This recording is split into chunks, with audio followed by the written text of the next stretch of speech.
Eddie, we should be out there snacking on bad guys.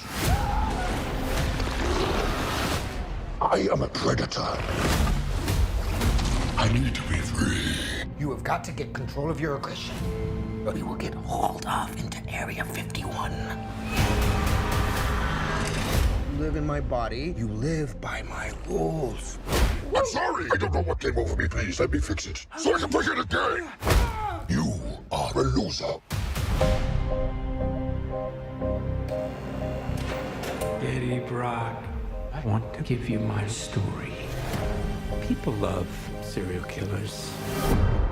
Please, Why me? what's mine is yours. And what's yours is mine. I have tasted blood before, and that is not it.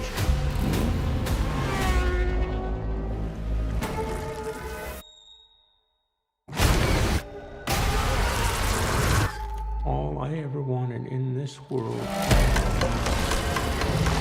is carnage.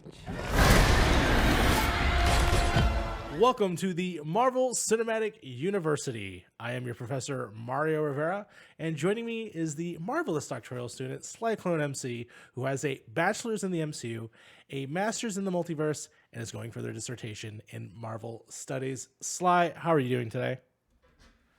I am doing so well until I remembered that we're coming up on our penultimate episode, our final episode of the season, which means for this show that I'll have to be defending my thesis soon, which is terrifying.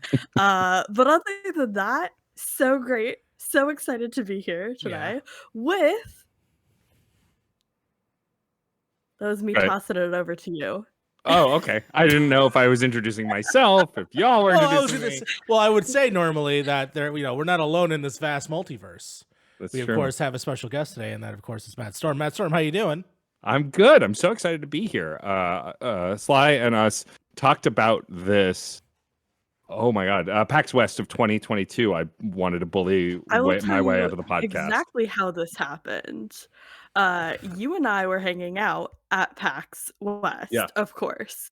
And Yes. I was like, oh, you are so cool and fun and a podcast person. Let me pitch you to be a guest on this podcast I do. And I kept talking and talking. And after my whole spiel, you go, this sounds familiar. I think Mario was talking about something similar like this. Yeah. And we discovered that Mario had pitched you the same exact episode to be on Yeah. Yes. as I was. Yes. I mean, also, I am very publicly infatuated with these films and with Venom specifically. So it is unsurprising to me that that kind of thing would happen. But yeah, I'm happy to be here. I am a podcaster, producer, and editor who's been in the podcast space for about 10 years. I have 4 shows currently, but we could always make more, right? That's the life of a podcaster. I was just going to make more ask, shows. I see your resume here is huge with 4 different shows. I mean, is there a specific one that you like to plug? You want to plug them all? Feel free to do so. I missed that, Mario, because my headphones unplugged like a champ. I was just basically saying, yeah, you have a hell of a resume right now. You got 4 shows. Is there any specifically that you want to talk about? Right now? Sure. I mean, I think that your audience would enjoy Screen Snark a lot. It's my TV movie podcast I do with the incredible Rachel Quirky Shank. Every episode we bring a guest on. We each 3 of us talk about the most recent thing we watched. First me, then Rachel, and then our guest. And it's a conversational thing. It could be new, old, TV, movie. The only rule is if it's TV, we try and do complete seasons. But it can be anything you want. It could be a documentary, whatever. And then the back half of the show is like a goofy and fun interview with the guest. And I would love for each of you to come on at some point. But it's a lot of fun. And it's mostly about goofs and bits where we also occasionally speak highly and intelligently about mass media on the whole. So, it's got something for everybody. Fantastic. And again, thank you so much for being here. I believe this is the first content that me and you have ever been on, if I'm correct on that. Correct. We've crossed paths through FDGC and some other communities, but we've never actually made stuff together. So this is very exciting to collab. Yeah, this is awesome. Very excited about that. Immediately, I want to ask, course, obviously, what a special film to be collabing on. I mean, of course. it's just Venom 2. once in a lifetime. Oh Lord! And as Sly said, yes, we are talking about Venom 2: Let There Be Carnage, which came out in 2021, which is wild to me because I forgot that movies came out during that year. But I remember being in the theater for this too, which is also weird for me. But yes, of course, you're talking about Venom 2, which continues on this semi-universe that Sony's making, and so great. Love that. But you know what? Fuck it. We're going to talk about it, and you're going to see just how much some of us actually kind of like this movie. So we're going to go right on into it. I'm actually going to go straight into history class, which is, of course, just our main introduction to this movie. Of course, this movie is directed by Andy Serkis, who has directed movies before. He actually directed, I think before this was the, not Lion King. What am I? Yeah. No. Jungle Book movie. There was the Jungle Book movie, obviously, that Jon Favreau did. This was the other one, the one that went to Netflix. So if you want to see that, that's available there. This, of course, is written by Kelly Marcel and Tom Hardy, which explains a lot. The studio is Sony's Pictures. It stars Tom Hardy, Woody Harrelson, Michelle Williams, Naomi Harris, and Stephen Graham, who I swear to God, I watched this movie twice, and I thought that was Donnie Wahlberg. I was totally off. I could have sworn it was Donnie Wahlberg.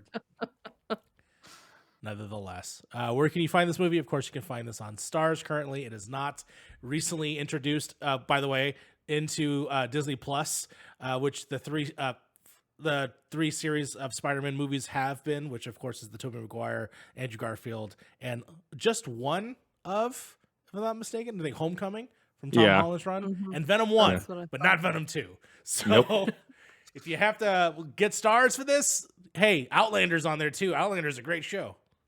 There you go. I'm repping Outlander these days, so we're gonna go ahead. My co-host loves Outlander. Oh, they've talked about it at least twice on the pod on Screen Snark already, so you're in good company there. Gotta talk to him because it's a weird time travel-y God. Assassin's Creed show, and it's sexy as hell. Also, but I what like this I've been movie. watching on Stars Oh no, what have you been is watching? Black Sails with love of my life, Jessica Parker Kennedy. Hell yeah. Oh my God. Well, there you go. We're going to go ahead and give out the plot. And of course, the plot for this instance, whenever we have a guest, is reserved for you. So, Matt, have at it. Enjoy this very lengthy, juicy plot. Yes, the incredible Nick. What is it? Reganis? I'm saying Reganis. Nick Reganis. Okay, Nick Reganis We have is no back. clue. Nick Reganis is back with the IMDb plot summary, and for this film, the plot summary is as follows. Against the backdrop of an uneasy coexistence with Venom, the all-powerful, shape-shifting extraterrestrial symbiote, Eddie Brock, an investigative journalist, and the entity's human host, finds himself treading water in his career after the life-altering events of Venom 2018. Now to find redemption and put himself on the map, Eddie secures a rare interview with the unhinged death row prisoner, Cletus Cassidy, a violent, sadistic serial killer left to rot in San Quentin State Prison.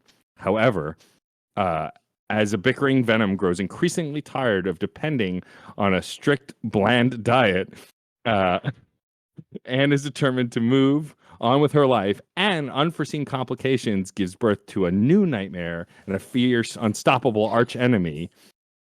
Is the world prepared for the advent of Carnage, a red-hued beast with a mind aflame with madness, wrath, and chaos? I gotta say, not having to read these plots, they are so enjoyable to listen to. Good Lord. He's definitely winning the lengthy word category. Just gotta go in. Gotta hit those word counts. Yeah, exactly. Again, thank you, Nick Reganis. If you ever find us, we have been reading your plot summaries for the last several weeks. You don't leave your information on your IMDb page, but thank you so much for contributing to this show. Of course, the comic book characters in this movie are as follows: Venom, Carnage, Shriek, and then She-Venom appears for a hot second. So I'll apply that cameo. We'll go ahead and do that. Just a little bit moment. But let's just go ahead straight into the Stanley Seminar. We want to talk about this film. We want to get into the nitty gritty. So we're going to go in and give our actual thoughts about this movie. And we're actually going to start with our guest, who has a love for Venom. So please. I do. So something to know about me is when I still identified as a boy in the 90s. I'm now non-binary, but in classic like 90s like boy who loves comic books fashion, I loved Venom and Wolverine. Like there are no two more 90s characters to love. Straight up. So I've always loved Venom. I loved Maximum Carnage. I loved that run. I really loved the Lethal Protector series for as long as I kept up with it. And so I've wanted Venom in a movie for ages. And then of course Spider-Man 3 comes along and I am crushed that he doesn't even say his name in the film. He doesn't even say the word Venom at all in the film. I walked out of the theater like that was the rise of my like picky nerddom.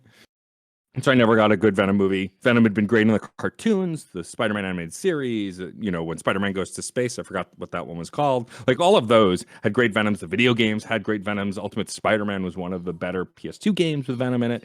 So like there was Venom love everywhere, but nowhere in the films. And then these movies got announced. The first one got announced, and the trailer was so bad for the first one, but I was like, you know what? I'm going to go see it anyway.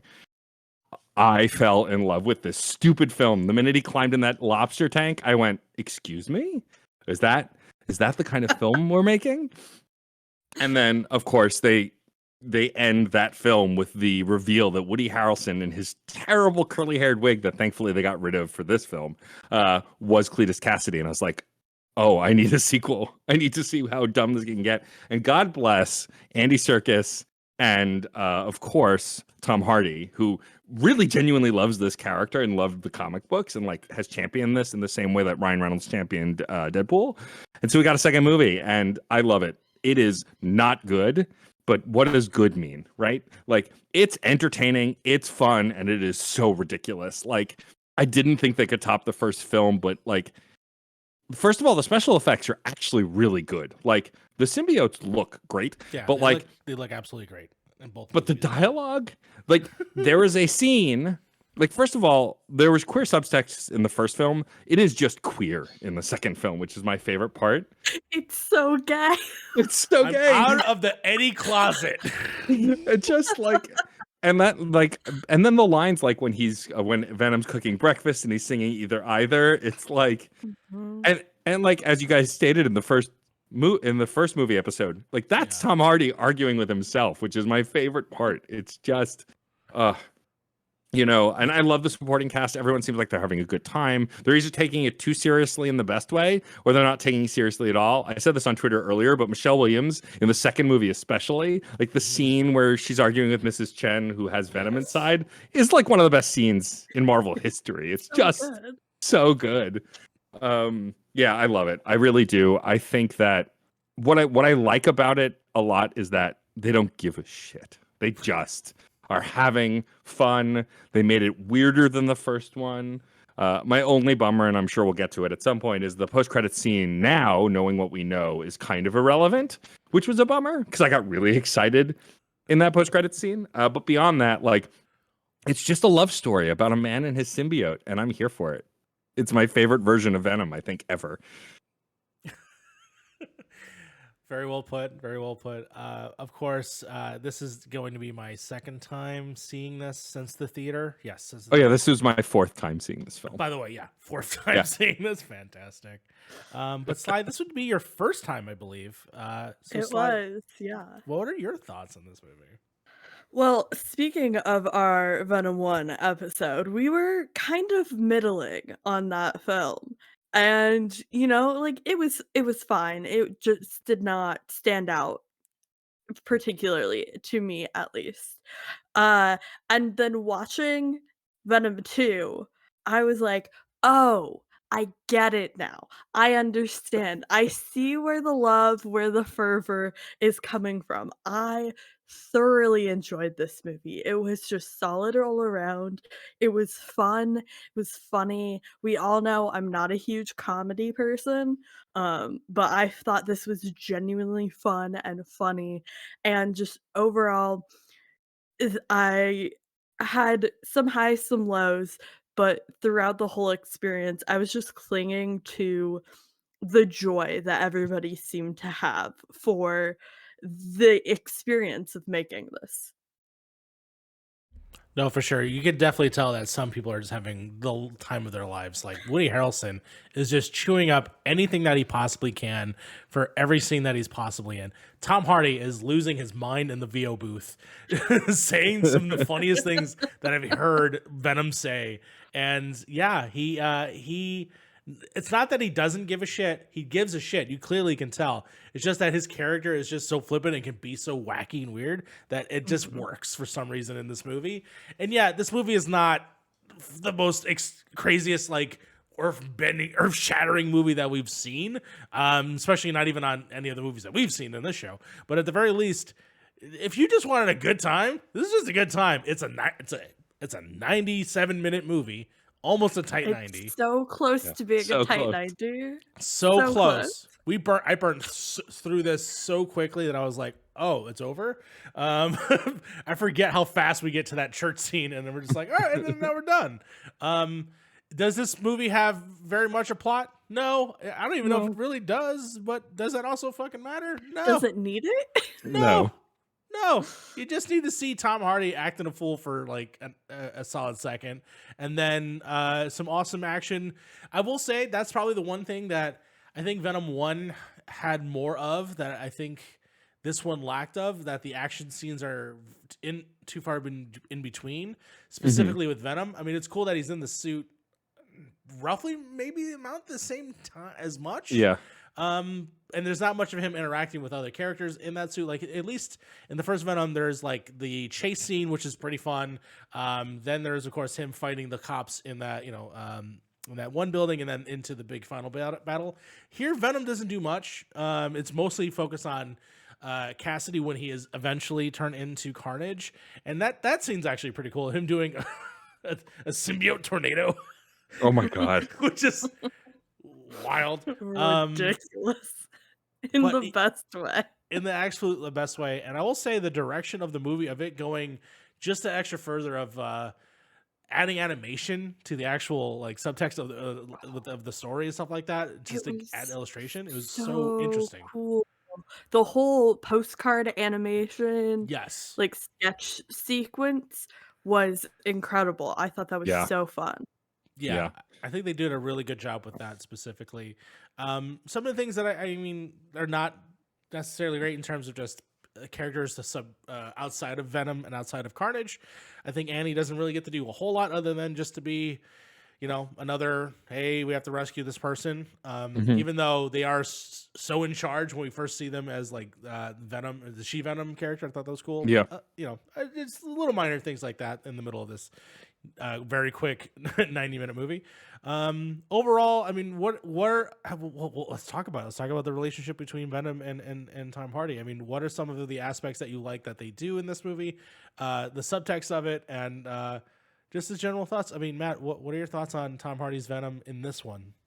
I mean, I think it's the best the character's been. I think what's really interesting is like we actually got some Venom backstory as far as like Venom can't survive on just any human. There's something about Eddie that's compatible, and we get to see that. But also even the queer club theme, like I love, like, first of all, as a on the record, on the internet monster fucker, it's one of those things that like to see Venom as a sexual being, like that's not the point of this film, but they don't steer away from it. And like, like they let him have this moment of coming out of the closet and being on his own, and it's clear that he still needs Eddie, but like it allows the scenes later where Eddie says he loves Venom, and like they're happy together now, and like they're still the odd couple, but like there is a care for each other, that they want to protect each other. And I think that this film really leans into it. Whereas the first movie, I joked that it was like the best, queer love story in cinema history. This film actually is, as far as it just doesn't shy away from that, right? Like, and I don't know that even Tom Hardy really wants to write it as a sexual relationship. I think it's just he's not afraid to steer away from words like love and stuff in comic books. And especially when manly men talk about love, like it's always a thing that's like, kind of peppered, or it's like parental, or it's like it's less romantic. There's a softness to these characters that they're not afraid to explore. And the same thing with Carnage. I mean, first of all, this was a Carnage movie. Let's be realistic. Carnage is on the screen more. Cletus Cassidy's on the screen more, which I get. I mean, he's one of the cooler Venom villains. But like, they're not trying to necessarily develop sympathy for Cletus, but they are definitely developing like a backstory, right? We get more backstory for Cletus than we even got of Eddie Brock from the first film. Yeah, actually, it's funny you bring that up. Just a really quick bring, because as you said it, I actually don't remember any of the backstory. Maybe possibly including like about Eddie Brock and his father and his mother, like, and that was brought. I don't remember that. It's just an offline here. I think it's in the comics. I think he comes from an abused family. Got it. Yeah, but I don't even know that for sure. But I do know that, like, yeah, we get like some of Eddie's history is like he was a successful, news reporter, and like he was once with Annie and all of that. But that's kind of it. We don't get anything about his childhood. It comes out like in leaks and spurts here. Yeah. But I think that this, like, my favorite depiction of Venom in media is probably the 90s cartoon, just because it was one of the first times I really got to dig in with Eddie Brock and Venom as characters. It's one of the first toys I had with like a Venom that the rubber head came off and it had Eddie Brock's head underneath. Like, and so that's one of the more memorable. But what I like about this one is like he's the same kind of meathead that he was in the cartoons and the comics, but there's a depth to this character, and he's a little bit of a himbo. Like he's kind of a doofus. The fact that Venom's finding the clues for him, like in Cletus's cell and stuff, like it's letting Venom be the smarter of the two. The only downside I think is like in the comic books they are more of a single unit in a lot of moments, whereas in the films they're not. But that's like the odd couple dynamic is some of the funniest stuff. Yes. But I do wish that, like you, Mario, like I think more action scenes where he could just be Venom. Yes. But like several times he has said we are Venom, and like that's all I wanted out of these films is like and like the special effects are for the most part really great. The two scenes that they do, like they must have spent a lot of money. The two scenes where Venom's face opens up like in the classic comic book style, and you see Eddie's face underneath it, it looks great. Like it doesn't look fake, it doesn't look digital, it looks really cool. So yeah, I think this is one of the best versions of Venom. I wish he would get more to do, and I think there's a third one in the works, so I hope we'll get that. But I'm still very happy with this version of Venom. Very cool. Very cool. Yeah, for sure. Especially looking at like the queer subtext of the first one compared to this, where it's actually in the text. I really loved how it is in the dialogue, but also in the relationships in the locations. Like I wrote in my notes, glow stick raves are gay culture. Like it just feels so genuine and set in just set in the culture in a very specific way that doesn't necessarily feel like it's hitting you over the head with like queer themes, but feels really genuine.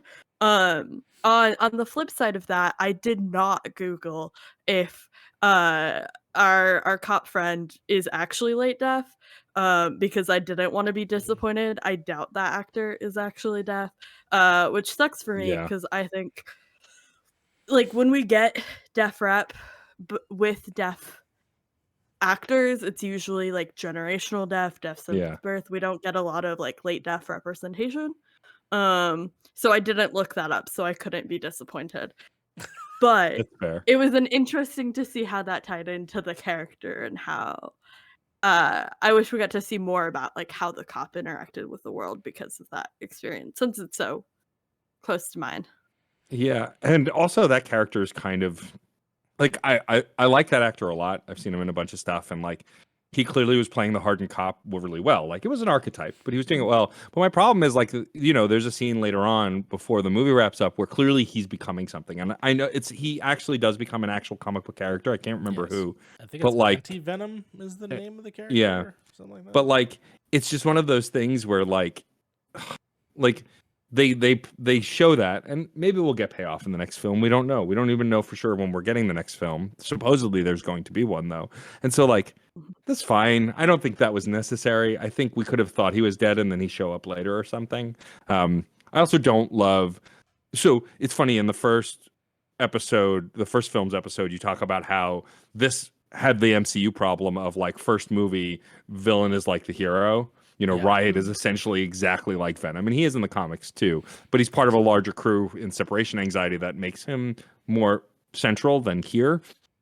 But like in this one, Carnage is very different, but like I I don't know. I'm so tired of that trope, but also like the post credits stuff that we don't need, and like the trying to tie this into the bigger narrative.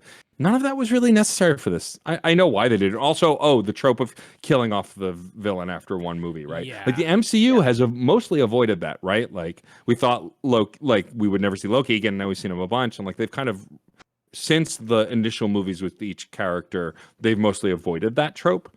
But like in the Spider-Man movies, it was a big trope, of course, especially the Tobey Maguire ones, and like they're doing it here too. Both Literally, Carnage, the plot of No Way Home is result of that trope, right? Is hilarious. Yeah. And like in this film, both Carnage and Shriek bite it, and it's a bummer because I would like them to see them come back. And now, spoiler alert, I guess, Venom we can eats go ahead, Carnage. Yeah, Venom eats Carnage. Yeah. Go ahead, it's fine. We can talk about that.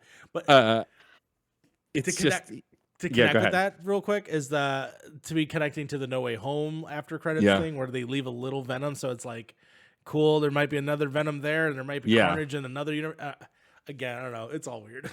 Yeah, it's like clearly like Sony wants to tie it to something, but I think from the because it's obviously connected to the Doctor Strange stuff, and like we didn't know that at the time, but that now we do. But yeah, I do like that at least at the end of No Way Home, some of Venom gets left behind. So the MCU, in theory, could have a Venom, which I hope they do. It's a bummer that it won't be Tom Hardy though, right? I think he would have played well with the MCU version of Spider-Man. I think would be a good foil because he's kind of goofy, in a way that like the 90s cartoon Venom was kind of goofy. And so we're not going to get that, but I am still curious to see how they do Venom in the MCU, right? Because they aren't afraid to be funny. I don't want Venom to be quippy. Like that's the only thing I don't want. But also maybe we'll get Black Suit Spider-Man first, you know? Like you never know, but like yeah, I nothing will be worse than Topher Grace. Though I like Topher Grace as an actor, nothing will be worse than that. So I think we're okay. Yeah, I think we actually, if I remember correctly, in our Spider-Man 3 episode, I think that is still like the one thing where like we end up liking the movie overall, but we did think that like the Venom stuff is just so tacked on and just non-essential and interesting that it just adds on to the tension to that movie that for no reason and just builds up to absolutely nothing. That movie should have just had the Sandman. The Sandman story was Sandman. so compelling. Yes. Absolutely. That actor is so great. It was a mess because they were like, oh no, we have to have Venom. Venom's important. Yeah, but you didn't even treat him that important. No. Leave him out next time. Oh, and also he's apparently wants to kill Peter Parker. That was also fun. Yes. Such an interesting choice. You're absolutely correct that this movie is definitely focusing on Carnage as the focus, and as if not just like the main character in a lot of instances. What were your take on both Carnage as a character, but also the relationship with Shriek, which also confused me a little bit because I know the character in the comic book is a mutant. Yes. And they clearly reference mutants in this and just don't give a fuck. But you know what? I'm cool with that too. What are your thoughts about those characters?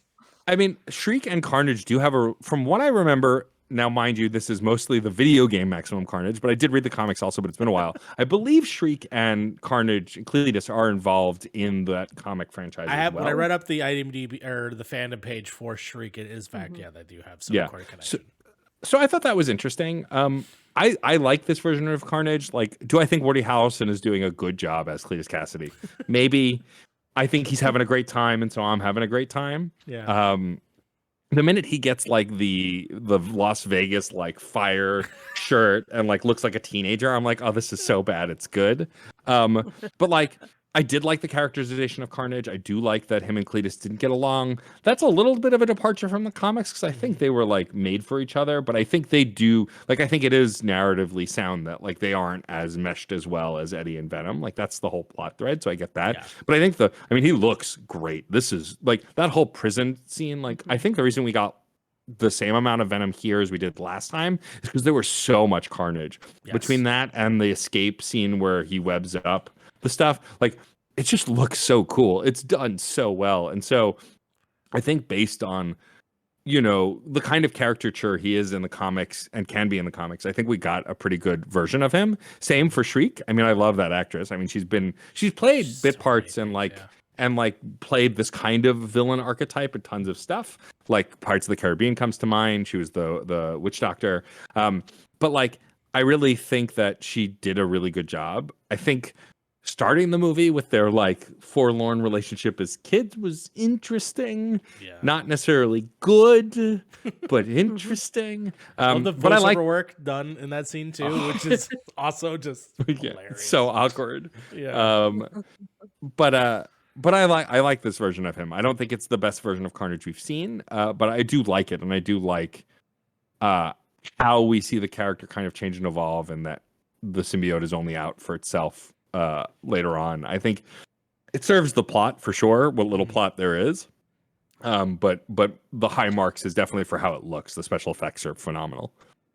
Yeah, I definitely agree with that in terms of the look of it. Like everything that you see visually on screen, it looks like how I'd imagine it be in the comic book. I am remiss that it's interesting not to see him fight against a Spider-Man because it just looks that good, and you just want to see those characters interact. But the one thing that I think for me is a detractor, just in terms of the movie, is that Cletus is clearly defined in this movie. Yeah. Carnage not so much, and other than he just wants to create massive, Sterling wants to kill his dad for some reason. That is all he gets. He gets probably the least amount of lines out of any character in this movie, including Dan, which Dan also, I'm glad Happy comes back in this movie. In terms of this character, Sly, what are your thoughts on Carnage? Because this is your first introduction to this character as a whole, right? Because I don't know if there are any comics that you might have read. Yeah, not really. Again, the only like comic interactions I've really had with Venom is the one collection that Nanedia Okorafor wrote, one of the pieces in, which is an incredible collection. I highly recommend it. I don't remember the name off the top of my head, but Carnage specifically, I thought the transfer and then how he's like awoken or whatever was interesting and visually very cool. But like you said, I feel like I didn't have any idea of the personality of Carnage at all. Yeah. He was just kind of there as the like cool red symbiote type dude. But I did really enjoy Cletus and Francis for not necessarily their characters and their plot, but for the little details they add to the world, like the carvings in the cell and getting that like speed drawing scene with the Venom and the postcard we mentioned earlier, and Shriek having a really eerily similar backstory to one of the characters in the last movie we watched, which cracked me up a little bit. But just like all the little details they added to enrich our like understanding of the world that this franchise is operating in, I really appreciated how they fleshed that out. I also really, like you mentioned, the death row scene. Like, that's straight out of the comic books. Like, that whole scene where they try to kill him and then Carnage protects him and breaks him out is pretty much straight out of Maximum Carnage. And I love that. Like, that was really neat to see realized. Yeah, that's so cool. I love that it hit for me not knowing any of that detail. And then for the people who have that backstory with this character, that they could recognize what they're paying homage to. That's so awesome. Yeah. No, that's super sick. When it comes to this character and to see it evolve from my iterations that I've seen, like I've read some of those comic books, specifically, what is the one that comes to mind? There was one not that long ago where it was all Venom all the time, and I can't remember what it was. I think Venom got in with like Green Goblin or something like that. It was that was my version that I've seen. So I've never actually been with like Maximum Carnage or anything like that. So this is kind of majorly my introduction to the character. So I was kind of hoping that I would get more from it, but yeah, it's just another scary version of Venom, but without the personality. Because for now, Venom, Tom Hardy has done the damnedest of giving Venom such an identity to me that I don't want any other version of really. Second to my favorite Venom that I'm used to is actually from the PlayStation 1 Spider-Man game. Where he teams up. They play cards at the end. It's great. Yeah. That's a great I mean, game. well, that's the thing is like in the comics, Venom never had a personality. Eddie Brock Yes. did, but Venom didn't. In this, Venom is a character, and I Yes. love that. Like that, like Venom has a personality. He's goofy. He's silly. Like that's the thing I think this film and the last film have done that nothing that came before really did. No, for sure. I mean, all the way up to the emotions that Venom has. Like, there's the scene post the rave where he's like talking about, "It's like they loved me and they were great. Oh man, I wish Eddie was here to see this." And I was just like, Yeah. I actually felt Yeah. that. It's like so good. Not mentioning the fact that the people that he takes host of just die. Yeah. Random strangers. Whatever. Yeah. Yeah, Yeah. well, whatever. It's fine. We're not acknowledging that, or that he's eaten many a head of people Yeah. Yeah. at some point. Like I mean, At because some that's Venom lore. Like they kind of erased that from a lot of like games and stuff. But like in Yeah. the comics, like he had to eat brains or entire people to survive. And like the Yes. Ultimate Spider-Man game on PS2, you actually eat people to get your health back, which is wild. Which is wild to me. It's amazing. Oh Lord, yeah, I miss that game so much. I have it on my Yeah. Steam Deck. I gotta go back and play it. Overall, I think that this movie, again, just by itself, is just 90 minutes of just silliness, and that's all that I care It's about. 100 minutes. Yeah. It is what it is. It just like I don't have anything else really. Is like I can knock it because I put it on in the background and it's a fun watch. The characters Yeah. are playing on the screen. It's a fun watch. I'm laughing. I'm listening to Tom Hardy doing whatever Tom Hardy does these days, and I'm having a good time. So honestly, I wouldn't say there's not much. So is there any other thing you would like to say about this film before we possibly move on to other classes? Absolutely. Yes. What do you got? This again, it was my first time watching this film, Yes. and it cracked me up that at like 3 different points in this movie, I would write something down in my notes, and then the movie would later reference it. Like the first one Amazing. was being like I made a note about like I hate second chance romance. They absolutely can't do that with Anne. And then they did it, and I was like, oh thank God. And then when the divorce scene happens, when Yeah. Eddie and Venom are arguing, I wrote in my notes, they need couples therapy. We'll get back to that. Yeah. When there was the breakout with Carnage and Shriek, Yes. Yeah. I wrote a real Bonnie and Clyde, eh?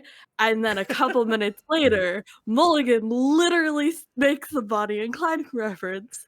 And then a couple minutes after that, Dan makes a comment about Eddie and Venom needing couples therapy. So it was just like a reoccurring bit, like throughout my watch experience, that I would put something in my notes and then it'd be directly like referenced in the film. And that was just so entertaining to me, an enjoyable experience, that it was like we were on the same wavelength the whole way through. Incredible. I love that. Also, like, shout out to Dan. Marvel's Dan deserves his Yeah. own movie, Dan. which is a bit I stole from a different podcast. But like, it's true. Like the Dan like Anne vibe could have been very contentious, right? Because it's very cliche to like have like the main character hate the new person, but like, and Dan and like the new person also hate them back. But it was one sided. Dan's a really nice guy and genuinely wanted to help Eddie in both Casually films. a doctor trying Yeah. to do his best. Like, and in the Dealing second, with all the alien shit. and like in the second one, he's like, he clearly doesn't want to get roped in again. But once he is, he's like, he's lighting gasoline on fire and helping out. Like, I love that because in any other movie, it would have been a trope of like, yeah, this guy's got to be a dweeb and he's got to hate Eddie also, right? They've got to Yes. fight over Anne, but they don't fight over Anne. Of course, Eddie still loves her, but like, he also knows he's done. And Yes. Dan is not threatened at all. He's just like, ugh, we gotta go through this again. Like, it's just, Also, he fills such a specific niche that I think most superhero properties don't realize that they need. And it's something we see all the time with like fan-made content around these movies. Is like on like Marvel TikTok, there's like the MCU insurance person, like Yeah. when Liz was doing her Stark radio bits, like what does on the ground in these superhero universes look like?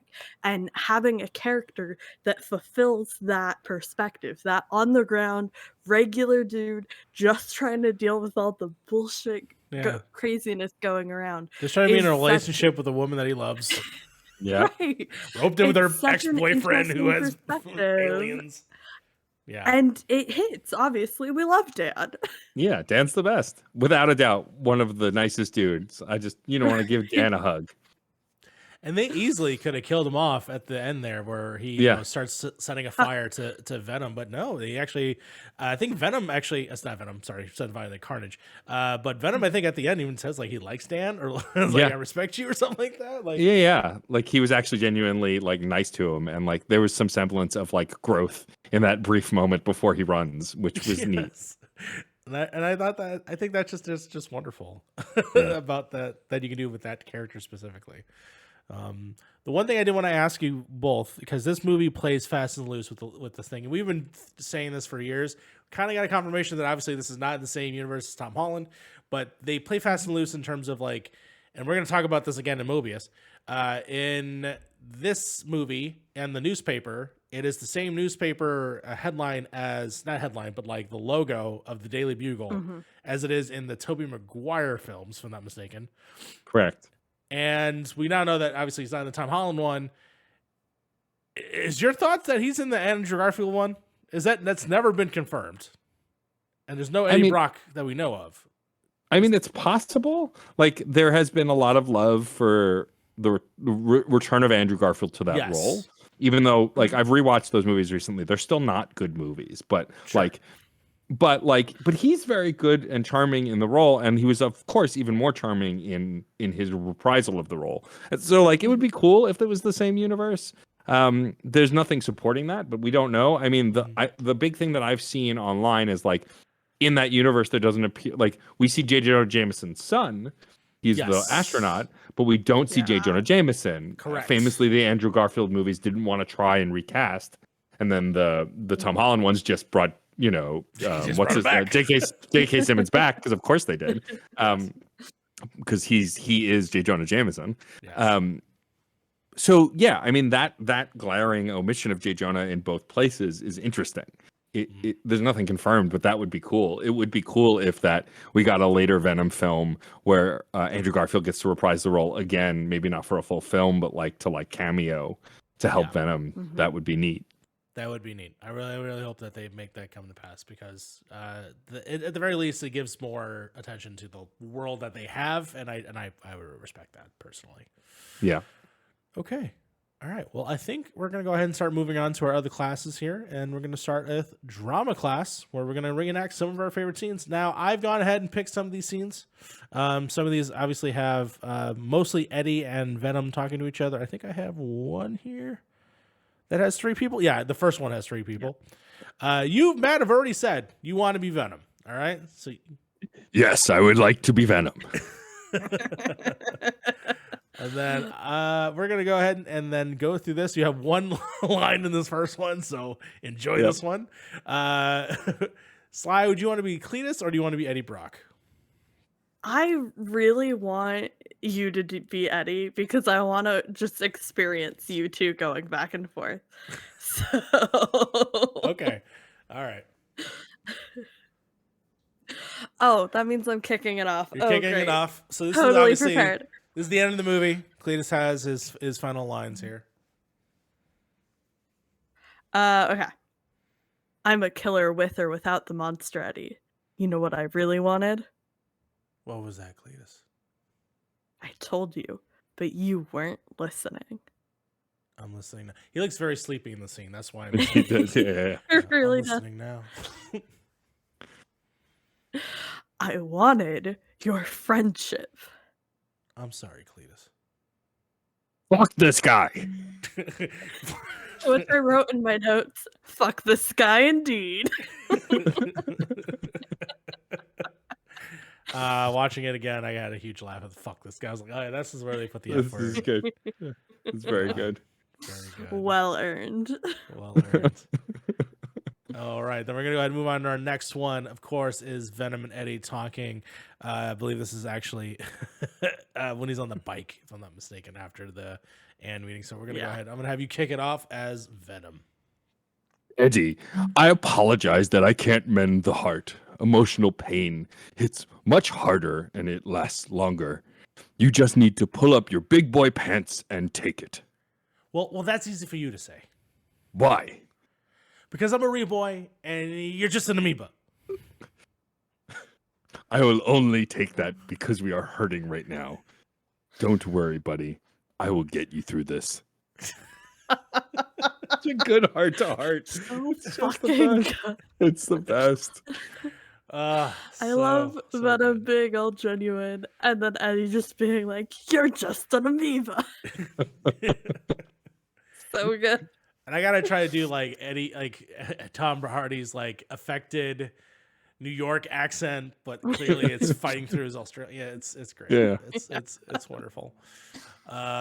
This one's my favorite. Yeah, it's the best moment from the trailer. Yeah. So good. So we're gonna go ahead and do that. You go ahead and kick it off. This is of course Venom seeing Carnage for the first time. Oh shit! Whoa, where are you going? That is a red one. You need to come out here right now, and I will let you eat everybody. Promise? I promise. Oh yeah! And then fucking runs. Just the best. It's funny, because I watched that trailer so many times, obsessed with the sequel, that I forgot in the main film, Venom doesn't say "oh yeah." That's an ADR for the trailer, but it's not in the main film. He doesn't say "oh yeah," which I think is great. It's just amazing. Oh, that was fun. I love it. The one thing, and it's not part of any of the quiz time stuff, the one thing I forgot I did want to bring up, and it's such a weird ass detail, and I don't know why he did it, but Tom Hardy, his entire wardrobe, if you pay attention to it, is just from Beverly Hills Cop 3 and 2 and 1. They're all different. Just this weird phys ed like shirt that he wears and the jacket. It's so. I don't know why, but you know what? Fuck it. At that point, I'm grateful for it because now with my Eddie Brock Fortnite skin that transforms into Venom, he's wearing that jacket and it's amazing. I started playing Fortnite a couple of years ago. I hadn't played it before that, but I remember the skin coming out when this movie did. I think I started playing like last year sometime, and like I said, I'm not going to drop any money on this until they re-release that skin, and then I'm just buying it outright. And sure as hell I did. And then like a week later, they announced Boba Fett, which I also bought wholesale. Like I just didn't even think about it.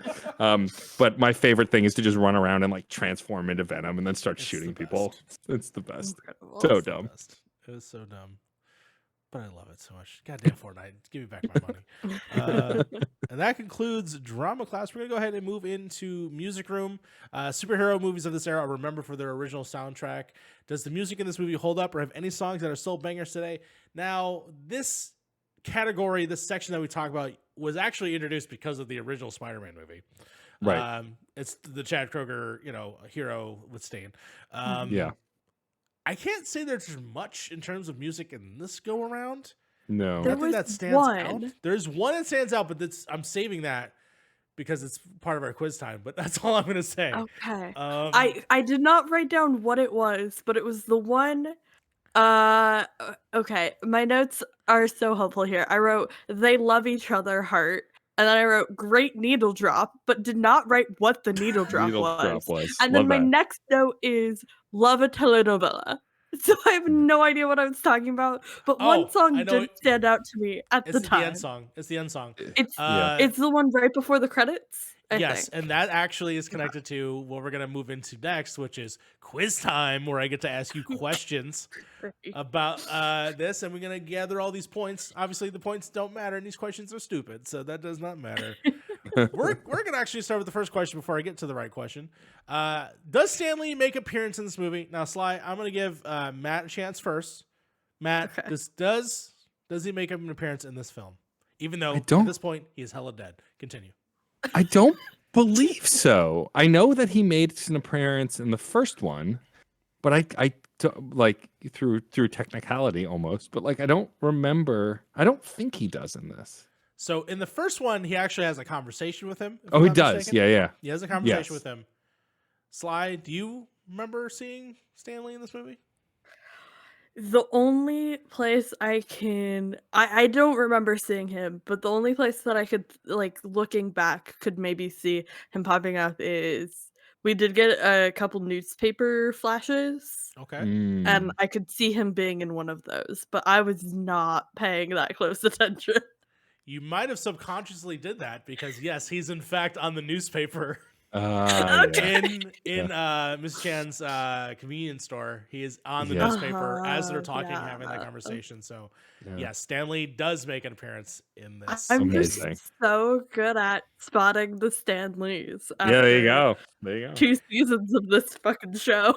Yeah, because that's been like a number one question. Is just like, is Stanley in this movie? Yes or no? A lot of times, no, which is actually Yeah. kind of surprising, especially since a lot of the movies we talk about are not the anti MCU movies. So to have him have an appearance actually is rare, especially in the X-Men movies.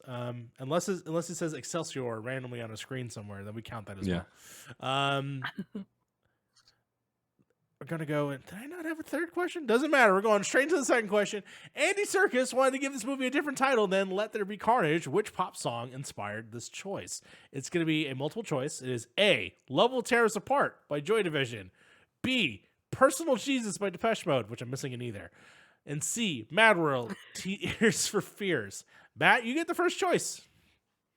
I'm gonna guess Mad World by Tears for Fears. Okay. Sly, do you have a choice? I have legitimately no clue.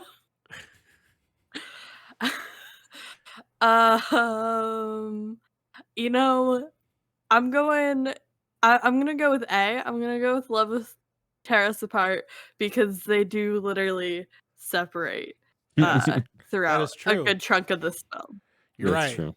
They do separate. And you know what they also do? They play the song at the Huh. end of the movie, but it's a weird version of the movie. A Uh-huh. weird version of the song. It's like a samba Spanish version of Love Will Tear Us Apart. And that is, in fact, also what Andy Serkis wanted to call this movie. Venom, I Love love Will that. Tear Us Apart. And I'm I like, mean, I like that. I wish they did that. That would have been awesome. Incredible. That Yes. would have been so good. yes. I was funny because I was watching the movie with my partner, and then the movie ends, and I'm like, wait a minute, is that Joy Division? like I hear the beat, and I'm like, what the hell? Yeah, it is Joy Division. Amazing. But yes, it's a samba version of Love Will Tear Us Apart, which is awesome. All right. I'm really fucking proud of myself for logicking my way through both of those answers. You did a good job. I failed horribly on both, so it was impressive. I'm actually shocked that, like you said, that you had I no usually idea. do too. Well, the fact that you did logic your way into Stan Lee was on a piece of paper in the background. Is Yeah, it's very Uh, good. so that was actually pretty solid there. Well, since it's a clear win, Sly, you win this week. Congratulations. We don't need a third question. It doesn't matter. Points don't matter anyways. But we're gonna go ahead. I guess Points this are fake. the points are fake. I guess we're basically here at the end here. We're gonna go ahead and just head on the homeroom, give our final thoughts of this movie. I mean, Matt, I give you the floor. Can you tell people why people should watch this movie? What are your final, things that you want to say about this movie? And the floor is yours. Why should you watch this movie? Because it's fucking gay. That's why you should watch this movie. Boilerplate, bam, done. Venom, but gayer. That should have been the subtitle. I really, when I saw this film and really liked it and fought a lot with people online, not really fought because I'm not one of those, but like playfully fought with people about it online. It was because I love the MCU. I'm as exhausted as other people are, but I do still genuinely love it, and I'm like excited for the third Guardians movie, and I'm excited for what's coming. But like most of those films at that point in 2021, especially, were so self-serious, and like we were coming up on No Way Home, which I was excited for, but it was just so much heavier. And like this was such a breath of fresh air. It's just goofy, and that's it. And superhero movies used to be this goofy. Y'all know that. Like those first couple X-Men movies, while they have their issues, were just goofy, fun movies. And so like that's what I loved about this, is that it didn't take itself that seriously, except in the moments where it had to take itself so seriously. But like it was just fun, and like you could just watch it and have a good time, both of these films. And I think that's a lot of people who dislike it is because, oh, it's not accurate. Oh, the comics are better. Oh, it doesn't match with the MCU. Like, I don't want to deal with any of that. It's just so baggage free. And so I think that if you haven't seen these films yet and you've been holding off, but you also don't know anything about Venom, watch these movies. You're just going to have fun, but let your brain turn off. Don't try and logic your way through it. You'll hurt yourself. Just go with it.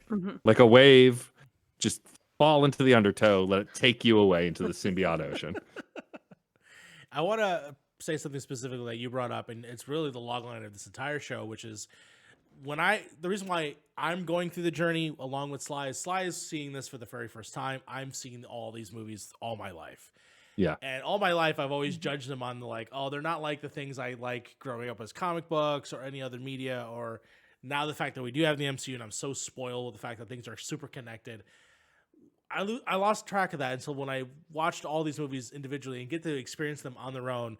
The Hulk is a fucking great movie by itself. The Fantastic Four movie is a great movie by itself.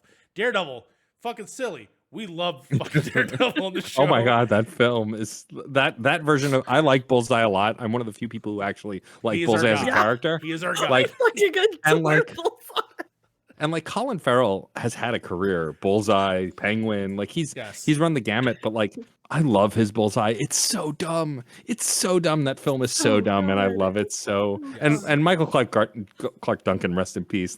So good as the Kingpin. I'd say a definitive. The first time he walks into the room and NERD is playing is a vibe. Yeah, I agree with you, Mario. I think these movies are worth revisiting because now we are so spoiled that we can have a completely different perspective on them. Exactly. And I can compare them with the MCU, but I can also view them as their own entity of why they worked or why they did not, or in ways that, I take for granted growing up with all these things. I don't hate Spider-Man 3 like I used to after revisiting the show. I still hate Venom. I just don't. But at the same time, it takes that perspective to live through it and then also to see it on the other side. And so that's why I'm very much happy with this. Also, Punisher 2004 still fucking sucks. Absolutely, 100%. We're a Punisher hate account. Yeah. That's still, I think, my pinned tweet. I think it's been my pinned tweet since we saw that episode. Still the only one where I'm like, God, I hated watching this. All right. Sly, your final thoughts on Venom 2? I thoroughly enjoyed Venom 2. And it might be because I wasn't expecting much because I was very middling on Venom 1, but it has a lot of elements of things I love.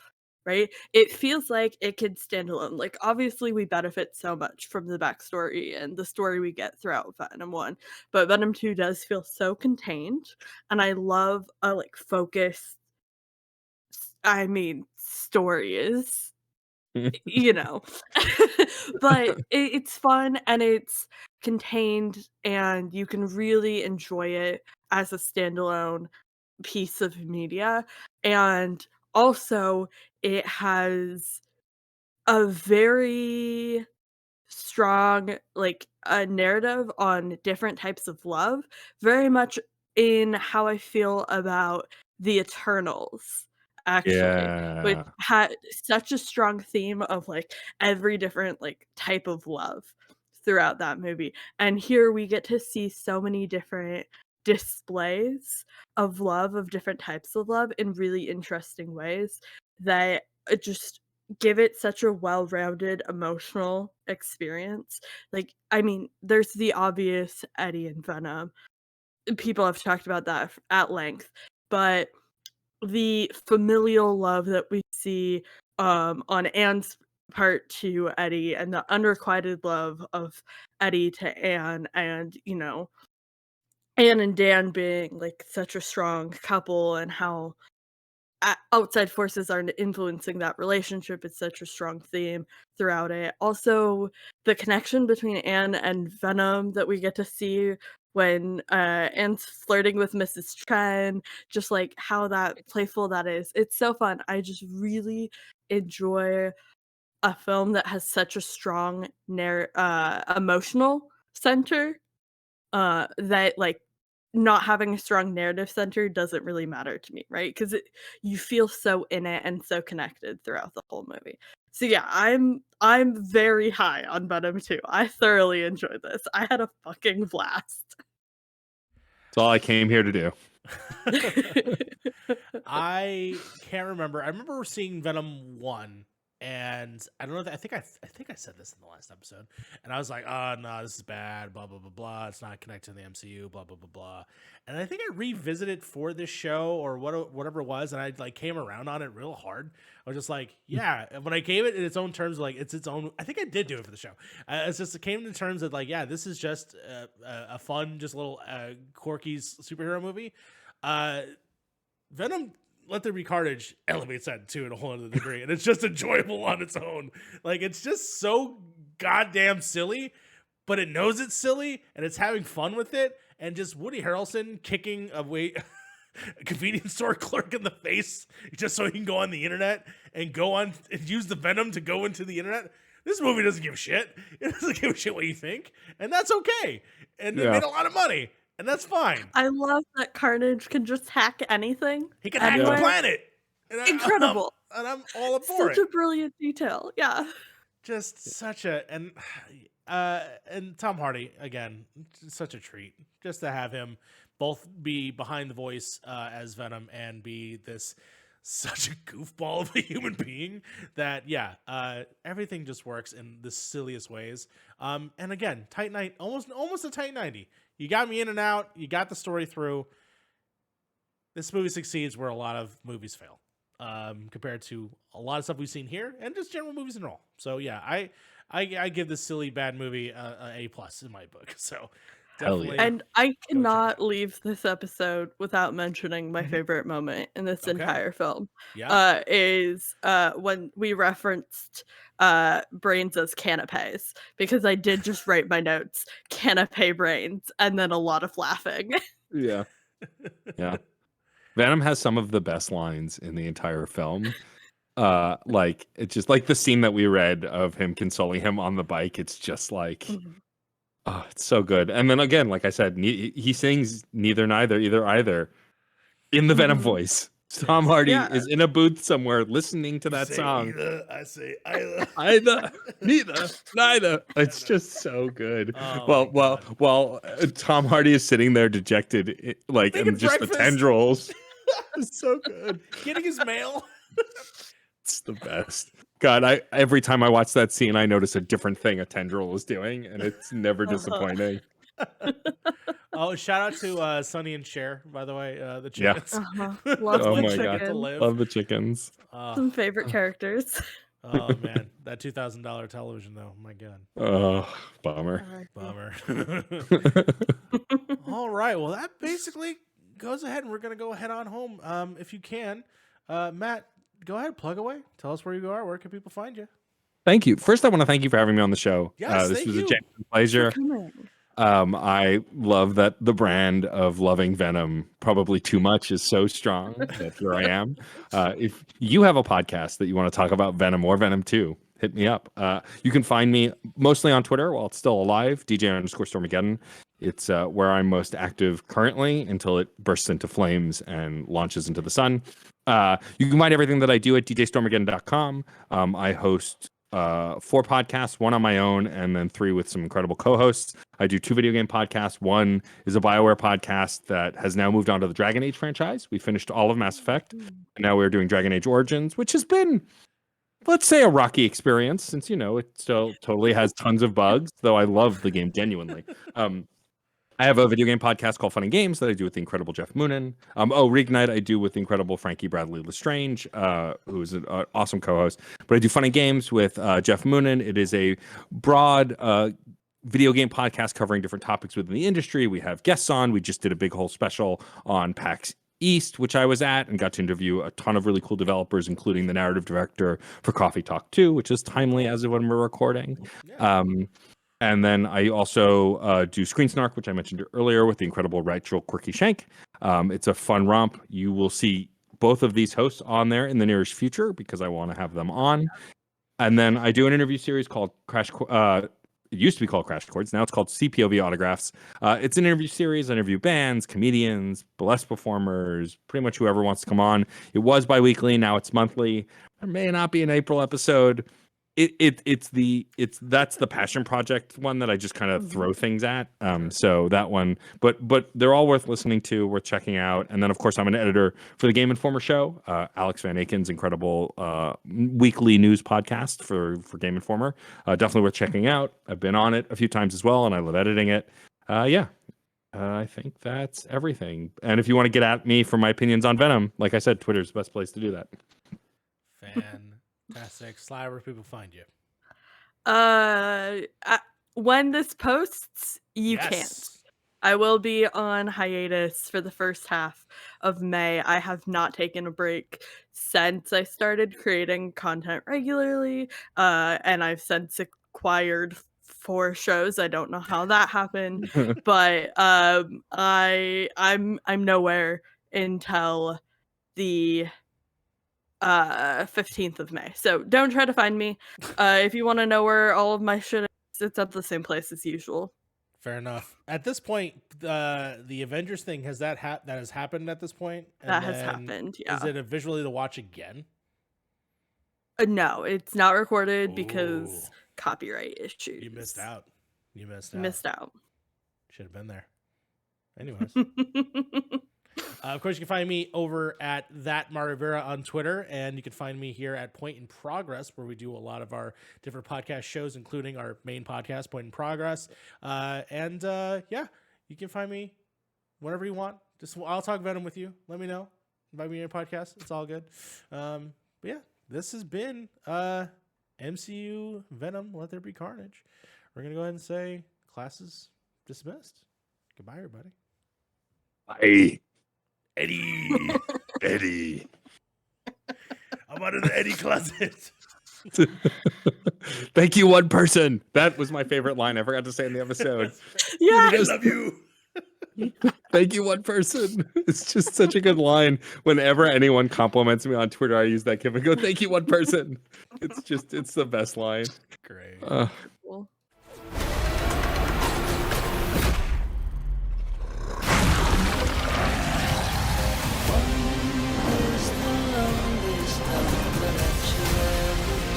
I'm not a crazy man. I am a vengeful one.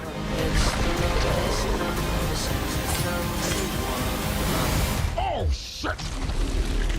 Whoa, where you going? That is a red one! You need to come out right now.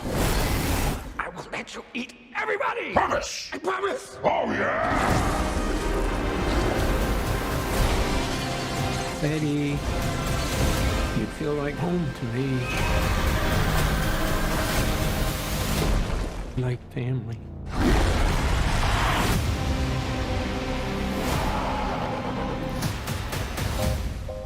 Oh, wow! You could just say, I'm happy for you. That was going to be us! I am happy for you. No! God, I'm so sorry. Not sorry! This dude needs some serious couple.